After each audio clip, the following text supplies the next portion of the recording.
Estamos de vuelta, gracias por seguir en compañía de Noticias Soromar. En estos instantes ya nos acompaña el asambleísta Jorge Peñafiel del Movimiento Construye para conversar con él alrededor de los juicios políticos que se vienen dando en la Asamblea Nacional y sobre las interpelaciones futuras que se tiene planificado dentro del Legislativo. Muchísimas gracias, asambleísta, por conversar con Noticias Soromar.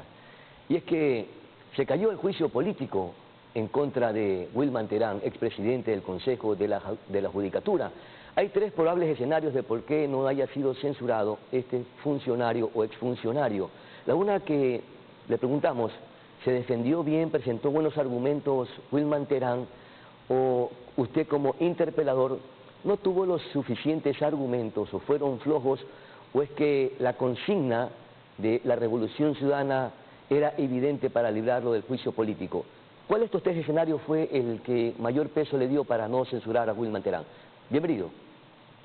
Muy buenos días, un saludo, estimado Pedro, un saludo a la audiencia. Bueno, algunas reflexiones que hay que hacer respecto del juicio político a Wilman Terán.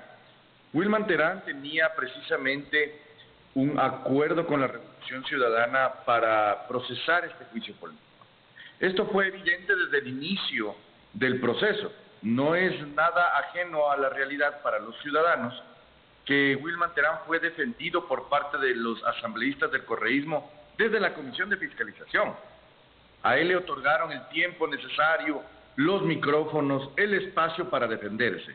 Básicamente estábamos viendo aplicar un acuerdo entre Wilman Terán y el correísmo. Por un lado, Wilman Terán involucrando a otros funcionarios, sobre todo poniendo dudas sobre ciertos casos, como por ejemplo el caso sobornos, y por otro lado el correísmo cumpliendo con su parte del acuerdo, que era salvar a Wilman Terán del juicio político. Eso es lo que vimos en el momento del juicio político. Eso fue lo que sucedió en el plenario en el momento en que el señor Terán se defendió. Hablar de las pruebas de él sería absolutamente innecesario. Las pruebas de él fueron ya verificadas como falsas, sobre todo aquellos supuestos chats que habría presentado.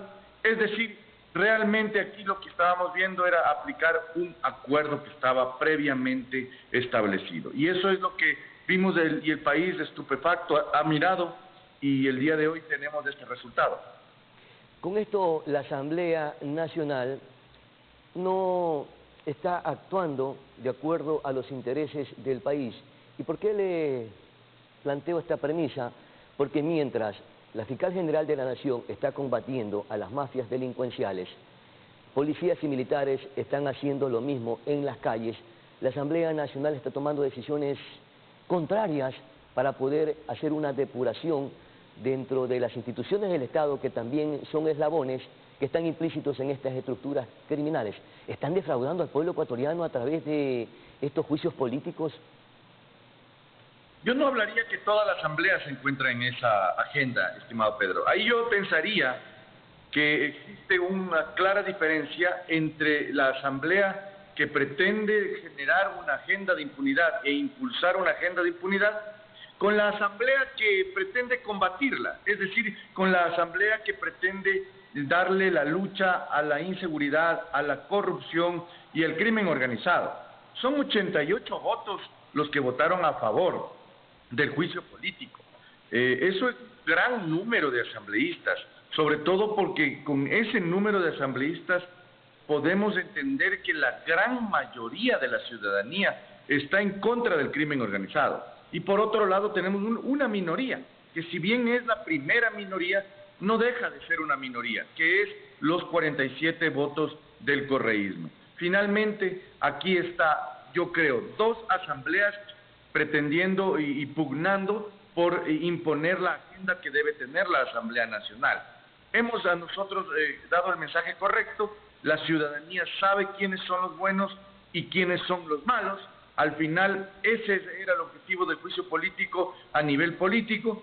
Ahora Wilman Terán tendrá que responder sus responsabilidades penales ante los jueces penales y ya no ante los jueces políticos. ¿Se debe hacer una revisión en la norma para hacer algunos cambios precisamente, y en el caso de los juicios políticos no hacerlo precisamente con mayoría absoluta? Yo creo que ahí habría que analizar un poco más.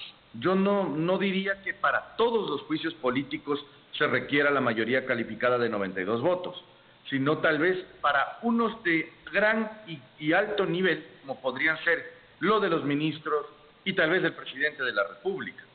Pero para otros funcionarios, tal vez de autoridades como precisamente el Consejo de la Judicatura, tal vez podría caber la mayoría simple para que sea suficiente para destituir y censurar. ¿Por qué no plantean esa reforma para dejar sin piso a quienes quieren proteger a sus aliados o para quienes quieren proteger a quienes lamentablemente están procesados penalmente? Sí se está analizando la posibilidad, solamente que esa circunstancia no es una reforma legal, sino que viene con una reforma y una enmienda constitucional igualmente. Recordemos que las reglas de los juicios políticos están establecidas en la Constitución, incluso, no todas, pero una buena parte. O sea, ¿significa que tiene que ser a través de una constituyente? No, eso significa que es una enmienda constitucional, estimado Pedro. Eso quiere decir que ante la iniciativa legislativa de enmienda constitucional, eso pasa a la Corte Constitucional, se emite un dictamen de procedimiento y regresa a la Asamblea Nacional, a la Comisión Ocasional de Enmiendas Constitucionales, que la deberá tramitar para que en dos debates, mediando entre uno y otro un año, pueda generarse esta reforma. Pero sí se está analizando esta situación. Repito, es no solamente este tema, sino también otros temas relacionados a la responsabilidad política. Por ejemplo, que nosotros queremos promover una reforma para que se identifique claramente dónde se sustancia el juicio político, porque hay muchos criterios que dicen que se sustancia, si bien en buena parte en la Comisión de Fiscalización, el enjuiciamiento político es en el Pleno. Entonces, la práctica de la prueba se puede hacer antes, se puede hacer durante o se puede hacer en el Pleno. Entonces, esos elementos no están claros en la Ley Orgánica de la Función Legislativa y creemos que también merece una reforma en ese sentido. Pero las denuncias que hizo o las acusaciones que hizo Wilman Terán en su defensa en la Asamblea Nacional, ¿no cree que no pueden quedar en el aire, como por ejemplo el caso en el que él se refería a la sentencia por el caso Sobornos, en el que está vinculado, procesado el expresidente Rafael Correa? ¿Debe tomarse la importancia de lo que mencionó en la Asamblea Nacional? A ver, yo no creo que lo que haya mencionado es algo importante, en primera instancia. Recordemos que lo que él está diciendo es en el escenario de un juicio político donde tiene micrófono abierto, es decir, no existe la posibilidad de impedir ese ejercicio del derecho a la defensa. Pero lo realiza en una posición de desesperación, porque ve que en la materia penal se le están viniendo en contra las acusaciones sin poderlas detener, porque en la materia penal la prueba y los elementos probatorios, los alegatos, los argumentos son verdaderamente sólidos. Ahora, ¿qué es lo que Wilman Terán fue a presentar en la Asamblea Nacional y que fue desvirtuado? Los chats, estas supuestas conversaciones que él ha mantenido supuestamente con la fiscal general del Estado, son pruebas que no son verdaderamente demostrables. Yo le expliqué y le interpelé al señor respecto de este tema y le dije que esas pruebas no son tales, que se identifica claramente en la palabra Adobe Photoshop en la ficha técnica, es decir, que esas imágenes pasaron por una edición previa y no son fieles a la realidad que supuestamente quieren probar. Esos elementos ya quedan en el escenario, obviamente ya serán materia de análisis de la ciudadanía y también de materia penal, porque a lo que corresponde a la materia penal, esos chats ni siquiera existen. Ya, pero se hicieron pericias porque él también argumentó que los comentarios y los chats a los que usted manifiesta, ninguno dice que fueron emitidos por él y que en este proceso abundan mentiras mediáticas. ¿Se trataría entonces de una persecución política? Porque él también tiene derecho a la defensa y argumentar precisamente su justificación.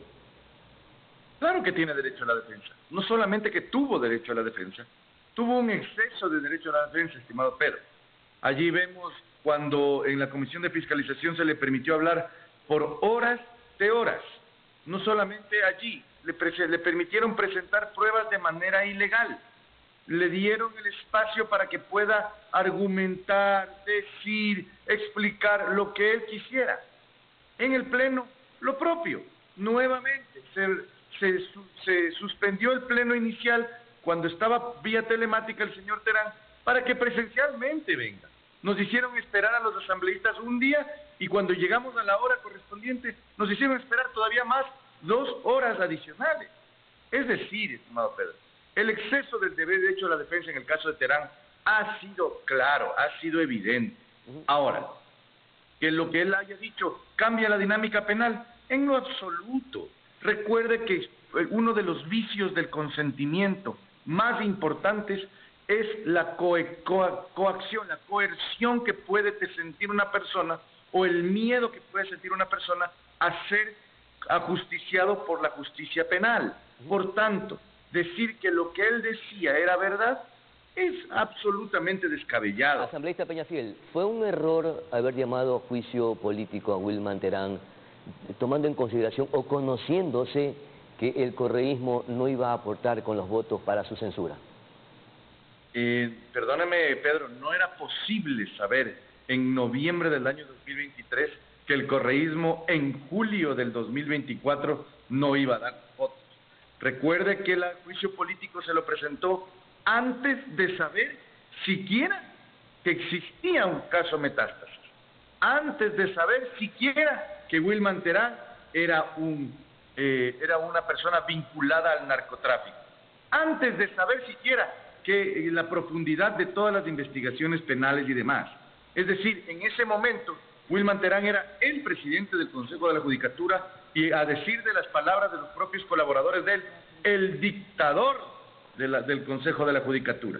Es decir, ante esa realidad, lo único que hizo este legislador fue presentar un juicio político por las obvias y evidentes pruebas de incumplimiento de funciones y además de ligereza en el manejo de sus expresiones, de sus acciones en el Consejo de la Judicatura. Al final del camino, esto fue la justicia que tenía que operar, la justicia política. Luego vinieron ya los casos Metástasis y demás, el apresamiento del señor, etcétera. Finalmente lo que teníamos que hacer era una obligación de la legislatura también, porque hay que decirle la verdad a la ciudadanía, no hay que mentirle, y Wilman Terán era parte de todo este entramado criminal. Con el agradecimiento despedimos a Jorge Peñafiel, asambleísta de Construye, y esperar qué va a suceder en las próximas semanas, porque se vienen interpelaciones a funcionarios de alto nivel del gobierno nacional. ¿Y qué pasará o no? ¿Se retomará el juicio político en contra de la fiscal general de la Nación, Diana Salazar? Eso lo veremos más adelante y estaremos expectantes. Mientras tanto, vamos a nuestra pausa publicitaria, estimados amigos televidentes, enseguida retornamos.